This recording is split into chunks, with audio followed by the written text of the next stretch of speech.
दिवाली और छठ से पहले आपने एक मास्टर स्ट्रोक फेस्टिवल तो सेलिब्रेट कर ही लिया होगा। हाँ, वही जीएसटी रेट वाला। हो गया, बहुत बचत कर लिया आप लोगों ने। अब त्योहारों में घर तो जाकर देखो, किराया इतना बढ़ गया है कि मुझे तो ये समझ नहीं आ रहा, जो मजदूर कहीं बाहर रह रहे हैं, वो क्या सिर्फ बचत उत्सव मनाकर ही खुश हो लेंगे या उत्सव मनाने के लिए घर भी आएंगे?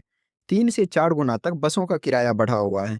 दिल्ली से पटना तक बस का किराया 5500 तक पहुंच गया है। वहीं अगर फ्लाइट की बात करें, तो मेरी राय तो ये है कि आप इस बार घर ना आकर दुबई ही घूम लो, क्योंकि दिल्ली से पटना फ्लाइट का किराया 5,000 से बढ़कर 12,650 तक पहुंच गया है, जो दिल्ली से दुबई एक ट्रिप के बराबर है। बीजेपी स्पोक्सपर्सन शहजाद पूनावाला कर्नाटक सरकार को एंटी हिंदू बता रहे हैं, क्योंकि केएसआरटीसी का किराया भी बढ़ा हुआ है और कर्नाटक में कांग्रेस की सरकार है।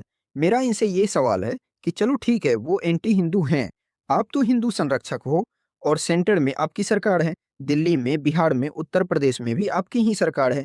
फिर यहाँ का किराया कैसे बढ़ गया? अपनी बारी में बोलोगे किराया कंट्रोल करना हमारे हाथ में नहीं है। ये दोहरा चरित्र क्यों? एक और बचत उत्सव का झुंझुना पकड़ाते हो और फिर लोगों को उत्सव मनाने लायक ही नहीं छोड़ते हो। चलो लगे हाथों थोड़ा ट्रेन की हालत भी देख ही लेते हैं। यहाँ सरकार बहुत सही है, कोई बढ़ोतरी नहीं की गई। खैर, इसका भी कारण है कि किराया तो इंसानों से लिया जाता है। ट्रेन में घुसने के बाद सिर्फ आप देखने में इंसान लगोगे, हालत जानवरों से भी बेकार होगी। 2011 सेंसस के अकॉर्डिंग 11 लाख से अधिक बिहारी दिल्ली में रहते थे और अब 14 साल में ये कितना बढ़ गया होगा, आप खुद अंदाजा लगा सकते हो।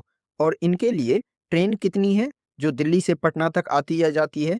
एक आरटीआई डाटा के अकॉर्डिंग 2050 में जब भारत आज़ाद नहीं हुआ था, इस रूट पर 17 ट्रेन चलती थी। 2014 में जब भारत आज़ाद हुआ, ये संख्या 23 तक पहुंचा और आज़ादी के 10 साल बाद यानी अमृतकाल तक ये संख्या मात्र 27 है। ऐसे में संसाधन की कमी होने पर किराया पर नियंत्रण सरकार की जिम्मेदारी होनी चाहिए थी, पर सरकार को क्या मतलब?